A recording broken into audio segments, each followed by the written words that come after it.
1 जून 1984, ये एक तारीख जो भारत के इतिहास में हमेशा के लिए दर्ज हो गई। अमृतसर के स्वर्ण मंदिर यानी कि गोल्डन टेम्पल, जो सिख कम्युनिटी का सबसे पवित्र प्लेस है, उस दिन एक ऐसे ऑपरेशन का सेंटर बना जिसने पूरे देश को हिलाकर रख दिया। Operation blue star. ये स्टोरी सिर्फ मिलिट्री एक्शन की नहीं, बल्कि पंजाब के सोशल, पॉलिटिकल और रिलीजियस टेंशन की भी है, जिसके इफेक्ट सालों तक देखने को मिले।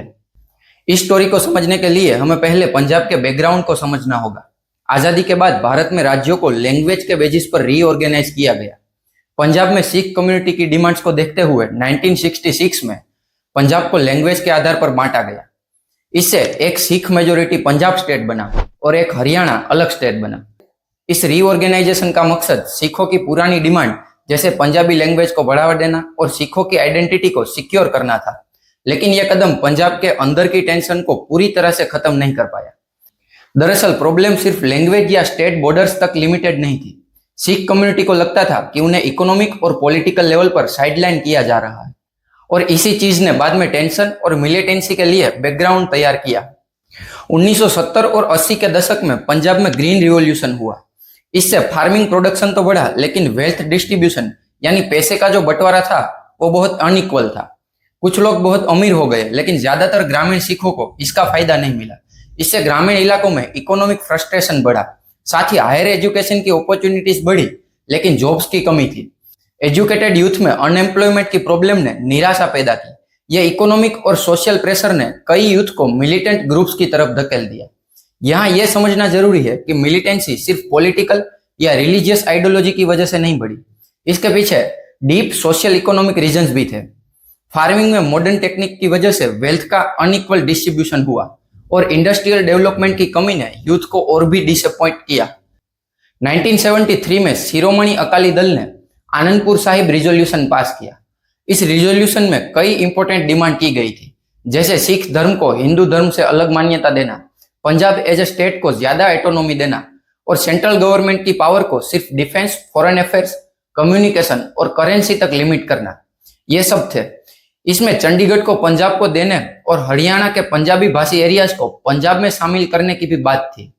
यह रिजोल्यूशन एक बड़ा डॉक्यूमेंट इसीलिए भी था क्योंकि इसमें साफ कहा गया था कि सिखों को भारत से अलग होने का कोई इरादा नहीं है। वो सिर्फ भारत के अंदर सिखों के तौर पर अलग पहचान चाहते हैं, बिना किसी डायरेक्ट या इनडायरेक्ट इंटरफेरेंस के, और अपनी रिलीजियस लाइफस्टाइल के साथ। यह रिजोल्यूशन ग्रामीण इलाकों, खासकर यूथ में बहुत पॉपुलर हुआ, लेकिन सेंट्रल गवर्नमेंट ने इसे सेपरेटिस्ट डॉक्यूमेंट मानकर रिजेक्ट कर दिया। इस इंटरप्रिटेशन ने सिख कम्युनिटी और गवर्नमेंट के बीच ट्रस्ट गैप को भी बढ़ा दिया। साथ साथ उस समय पंजाब में इकोनॉमिक इश्यूज भी चल रहे थे, जिसके बारे में हमने अभी बात की। इसी माहौल में एक रिलीजियस लीडर सामने आया, जनरल सिंह भिंडरावाला। वो दमदमी टकसाल के 14वें जत्थेदार थे, जो सिख धर्म का एक इंपॉर्टेंट और कंजर्वेटिव रिलीजियस ग्रुप है। भिंडरावाला सिर्फ रिलीजियस लीडर नहीं था, बल्कि वो सोशल रिफॉर्म्स की भी बात करता था, जैसे ग्रामीण इलाकों में इक्वेलिटी और जस्टिस।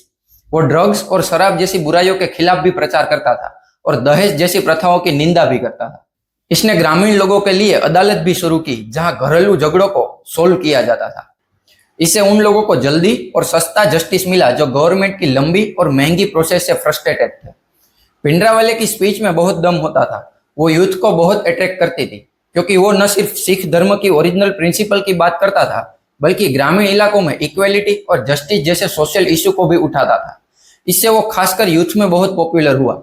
इसी दौरान 1978 में निरंकारी पंथ के साथ एक टकराव में 16 लोगों की मौत हुई। इस इवेंट के बाद से ही भिंडरावाला सिख कम्युनिटी में एक स्ट्रॉन्ग लीडर के तौर पर पॉपुलर हुआ। 1980 तक भिंडरावाले की पॉपुलैरिटी इतनी बढ़ गई थी कि वो पंजाब में एक बड़ा नाम बन चुका था। 9 सितंबर 1981 को पंजाब केसरी न्यूज़पेपर के एडिटर लाला जगत नारायण का मर्डर हुआ। इस मर्डर के चार्ज में भिंडरावाले को अरेस्ट किया गया, लेकिन सबूतों की कमी की वजह से वो जल्दी रिलीज हो गया। जेल से निकलने के बाद भिंडरावाले ने कहा, गवर्नमेंट ने 1 हफ्ते में मेरे लिए वो कर दिया जो मैं सालों में नहीं कर पाता। भिंडरावाले की अरेस्ट और तुरंत रिलीज ने उसे और भी बड़ा हीरो बना दिया, और जिससे पंजाब में कम्युनल वायलेंस और भी ज्यादा बढ़ गई। धीरे धीरे भिंडरावाले खालिस्तान मूवमेंट को सपोर्ट करने लगा, यानी वो चाहता था कि सिखों का एक अलग देश बने। 1982 में वो शिरोमणि अकाली दल के साथ मिलकर धर्म युद्ध मोर्चा में शामिल हुआ। इसका मकसद था आनंदपुर साहिब रिजोल्यूशन की डिमांड, जैसे ज्यादा एटोनॉमी, चंडीगढ़ को पंजाब में शामिल करना और पानी का ज्यादातर शेयर पंजाब को मिलना, इन सब डिमांड को सरकार से मनवाना था। इस मूवमेंट को ग्रामीण यूथ से बहुत सपोर्ट मिला और इस मोमेंटम ने भिंडरावाले को और भी पावरफुल बना दिया, क्योंकि वो इन मुद्दों को अपनी स्पीच में जोरों शोरों से उठाता था और इसके साथ साथ ही वो अपनी प्रो खालिस्तान आइडियोलॉजी के लिए गवर्नमेंट की रडार में भी आ चुका था।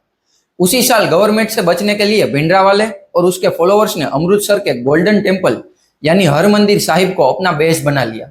गोल्डन टेम्पल सिखों के लिए सबसे पवित्र स्थानों में से एक था, लेकिन 1983 तक भिंडरावाले ने अकाल तख्त को एक स्ट्रॉन्ग होल्ड में बदल दिया, जहां से वो पंजाब की ऑटोनॉमी के लिए कैंपेन चलाने लगा। वहां हथियार जमा होने लगे और एक फोर्ट की तरह उसे यूज किया जाने लगा। दूसरी ओर पंजाब में हिंसा तेजी से फैल रही थी। भिंडरावाले के फॉलोअर्स पर कई वायलेंट इंसिडेंट, जैसे हिंदुओं और कुछ मॉडरेट सिखों पर अटैक के चार्जेस लगे। इससे पंजाब में डर का माहौल बन चुका था। इन सब चीजों के चलते गवर्नमेंट को लगा कि सिचुएशन हाथ से बाहर जा रही है और उस समय की प्राइम मिनिस्टर इंदिरा गांधी, जो अपनी आयरन लेडी इमेज के लिए जानी जाती थी, उन्होंने डिसाइड किया कि अब एक बड़ा एक्शन लेना जरूरी है। गवर्नमेंट का कहना था कि भिंडरावाले के साथ बातचीत पूरी तरह से फेल हो चुकी थी और गोल्डन टेम्पल से मिलिटेंट्स को हटाने के लिए मिलिट्री एक्शन ही लास्ट ऑप्शन बचा था। इसी माहौल में 1 जून 1984 को शुरू हुआ ऑपरेशन ब्लू स्टार, जो 10 जून तक चला। यह एक बड़ा मिलिट्री ऑपरेशन था जो 2 मेन पार्ट्स में बटा था। ऑपरेशन मेटल, जिसका टारगेट था गोल्डन टेम्पल में छिपे मिलिटेंट्स को बाहर निकालना, और ऑपरेशन सोप, जिसका मकसद था पंजाब के बाकी एरियाज में बचे हुए मिलिटेंट्स का सफाया करना। इस ऑपरेशन की प्लानिंग कई दिनों से हो रही थी। आर्मी ने चक्राता में गोल्डन टेम्पल का एक मॉडल बनाकर ट्रेनिंग की थी ताकि ऑपरेशन को सही से किया जा सके। 13 मई 1984 को आर्मी के काफिले अमृतसर और पंजाब के दूसरे बड़े शहरों की तरफ बढ़ने लगे। 3 जून को पंजाब में सारी कम्युनिकेशन लाइन को काट दी गई और सख्त कर्फ्यू लगा दिया गया। उस दिन सिख गुरु अर्जन देव जी का शहीदी दिवस भी था, जिसकी वजह से हजारों तीर्थयात्री गोल्डन टेम्पल में मौजूद थे और ऑपरेशन शुरू होने पर वहीं पर फंस गए। 1 जून को मंदिर कॉम्प्लेक्स में फायरिंग शुरू हुई। गवर्नमेंट का कहना था कि इसका मकसद मिलिटेंट्स की ट्रेनिंग को चेक करना था, लेकिन कुछ आई विटनेस का दावा है कि यह फायरिंग सिक्योरिटी फोर्सेस ने शुरू की, जिसमें 8 लोग मारे गए और 25 लोग घायल हुए और हर मंदिर साहिब पर 34 गोलियों के निशान भी मिले। मेन ऑपरेशन 3 जून से 6 जून तक चला और इस दौरान फोकस अकाल तख्त पर था, जो गोल्डन टेम्पल कॉम्प्लेक्स का एक बहुत इंपॉर्टेंट पार्ट है। और यहीं पर जनरल सिंह भिंडरावाला, उसके मिलिट्री एडवाइजर मेजर जनरल साहेब सिंह और उसका भाई अमरीक सिंह जैसे मिलिटेंट छिपे थे। 5 जून की शाम 7 बजे ऑपरेशन का मेन अटैक शुरू हुआ। Army tanks golden temple complex में लाए गए और जिससे परिक्रमा रूट पर जो मार्बल था वो डैमेज हुआ और इस दौरान फाइटिंग बहुत इंटेंस थी। मिलिटेंट्स ने गन्स, ग्रेनेड और रॉकेट प्रोपेल्ड ग्रेनेड लॉन्चर जैसे हेवी वेपन यूज किए। इस दौरान अकाल तख्त का सामने वाला हिस्सा पूरी तरह से डैमेज हो गया और उसमें आग भी लग गई। इसी ऑपरेशन में 6 जून को भिंडरावाले और उसके कई फॉलोअर्स मारे गए। इस ऑपरेशन में फोर्सेस और आम लोगों का बहुत बड़ा नुकसान हुआ। ऑफिशियल नंबर्स के मुताबिक 554 मिलिटेंट्स और सिविलियंस मारे गए, जबकि आर्मी के 83 सैनिक शहीद हुए। लेकिन कुछ अनऑफिशियल रिपोर्ट, खासकर सिख ऑर्गेनाइजेशन और इंडिपेंडेंट सोर्सेज का दावा है कि मरने वालों की संख्या हजारों में थी, जिसमें कई बेगुनाह लोग भी शामिल थे। सबसे दुखद बात यह थी कि गोल्डन टेम्पल और अकाल तख्त को काफी डैमेज हुआ। यह सिख कम्युनिटी के लिए बहुत बड़ा इमोशनल लॉस था, क्योंकि ये उनके सबसे पवित्र जगहों में से एक था। इस ऑपरेशन की टाइमिंग पर भी सवाल उठे, क्योंकि यह गुरु अर्जन देव जी के शहीदी दिवस के आसपास हुआ था, जब गोल्डन टेम्पल में बाकी दिनों से ज्यादा श्रद्धालु मौजूद थे। इस दौरान आम लोगों की मौत की खबरों ने इस ऑपरेशन को और भी सेंसिटिव बना दिया। मीडिया को उस समय अमृतसर से दूर रखा गया, जिससे कई लोगों को लगा कि गवर्नमेंट पूरी तरह ट्रांसपेरेंट नहीं थी। यह एक ऐसा पॉइंट है जिस पर आज भी डिस्कशन होता है। ऑपरेशन के दौरान गवर्नमेंट ने पंजाब में कर्फ्यू लगा दिया था और सारी कम्युनिकेशन लाइन काट दी थी, जिससे बाहर के लोगों को सही पता नहीं चल पाया कि अंदर क्या हो रहा है। अकाल तख्त को हुए भारी डैमेज के बाद भारत सरकार ने इसकी मरम्मत के लिए बुद्ध दल निहंग ग्रुप को अपॉइंट किया, लेकिन सिख कम्युनिटी ने इसका सख्त विरोध किया, क्योंकि वो इसे अपनी रिलीजियस ट्रेडिशन के खिलाफ मानते थे। सिख रिलीजन में गुरुद्वारों की रिपेयर और मेंटेनेंस को कर सेवा कहा जाता है, जो सिख कम्युनिटी खुद अपने डोनेशन और सेवा से करती है। यह एक रिलीजियस ड्यूटी है जो सिखों के लिए उनके रिलीजन का एक पार्ट है। गवर्नमेंट का यह डिसीजन सिख रिलीजन अफेयर्स में डायरेक्ट इंटरफियरेंस और उनकी ट्रेडिशन के प्रति डिसरिस्पेक्ट के तौर पर देखा गया। बाद में सिख कम्युनिटी ने अपने डोनेशन और मेहनत से अकाल तख्त को दोबारा बनवाया, जो उनकी रिलीजियस आइडेंटिटी और कमिटमेंट को दिखाता है। ऑपरेशन ब्लू स्टार के बाद पंजाब का माहौल पूरी तरह से बदल गया। सिख कम्युनिटी में बहुत दुख और गुस्सा था, क्योंकि उनकी सबसे पवित्र जगह गोल्डन टेम्पल डैमेज हुआ था। इस ऑपरेशन के बाद जो हुआ उसने न सिर्फ उस वक्त बल्कि आने वाले कई सालों तक भारतीय राजनीति और सिख समुदाय के रिश्तों पर गहरा असर डाला। इस दौरान गुस्सा इतना बढ़ा कि इस घटना के ठीक 5 महीने बाद 31 अक्टूबर 1984 को प्राइम मिनिस्टर इंदिरा गांधी की उनके 2 सिख बॉडीगार्ड सतवंत सिंह और बेअंत सिंह ने हत्या कर दी। इस हत्या के बाद 31 अक्टूबर से 3 नवंबर 1984 तक दिल्ली और उत्तर प्रदेश के कई शहरों में सिखों के खिलाफ भयंकर दंगे हुए। इस दंगों में हजारों सिख मारे गए। ऑफिशियल नंबर्स के मुताबिक दिल्ली में 2800 और पूरे देश में 3350 सिखों की मौत हुई, लेकिन कुछ अनुमान कहते हैं कि यह नंबर उससे कई ज्यादा भी हो सकते हैं। और इस दौरान हजारों लोग बेघर भी हुए।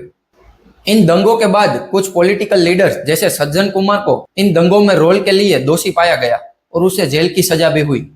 ऑपरेशन ब्लू स्टार ने खालिस्तान मूवमेंट को खत्म करने की बजाय स्ट्रॉन्ग कर दिया। 1985 में एयर इंडिया फ्लाइट 182 में एक बम धमाका हुआ, जिसमें 329 लोग मारे गए।